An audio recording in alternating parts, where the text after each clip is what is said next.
మనం దేవునితో ప్రార్థనలో ఎన్నో మాటలు మాట్లాడతాం. మనం దేవునితో మాట్లాడే మాటలు, కొన్ని మాటల వలన మనకు తెలియకుండానే కొన్ని సమస్యలు మన నుంచి విడిచిపోతాయట.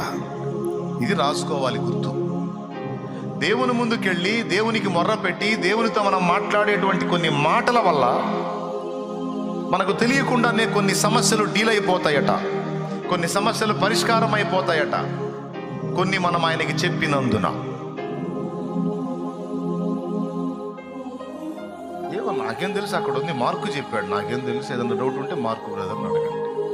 ఇక్కడ లేడులే, అక్కడ ఉన్నాడు, పరదేశంలో ఉన్నాడు. ఎక్కడ ఉన్నాడు? పరదేశంలో ఉన్నాడు, అక్కడికి పోయి అడగండి. అంటే దేవునితో మనం చెప్పేటువంటి మాటలు శక్తివంతమైనవి. నంబర్ 1, మనుషులతో మనం చెప్పే మాటలు కూడా శక్తివంతమైనవే.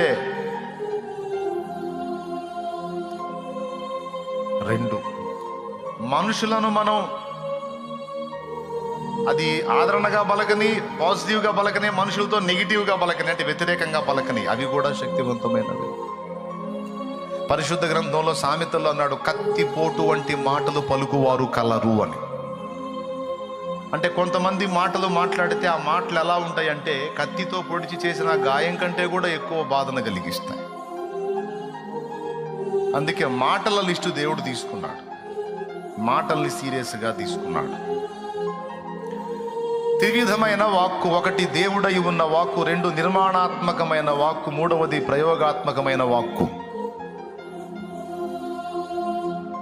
ప్రయోగాత్మకమైన వాక్కు 3వ మాట, అది రాసుకోవచ్చు.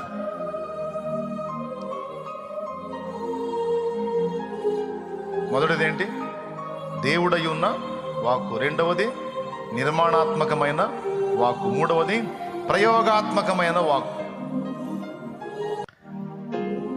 అది దేవుని ముందు ప్రయోగించు, సాతాను ముందు ప్రయోగించు, మనుషుల ముందు ప్రయోగించు, నీ మీద నువ్వు ప్రయోగించుకో. 4 విధాలుగా నువ్వు ఎట్లా ప్రయోగించినా సరే దాని ప్రభావం, దాని ఫలితం నువ్వు అనుభవిస్తావు. ఏమన్నా అర్థమైందా మీకు నేను చెప్పింది? ఎంతమందికి అర్థమైంది? ఈ వీడియో మీకు నచ్చినట్లయితే తప్పకుండా లైక్ చేయండి, మరియు ఇలాంటి మరిన్ని వీడియోల కోసం మా ఛానల్ సబ్స్క్రైబ్ చేసుకోండి.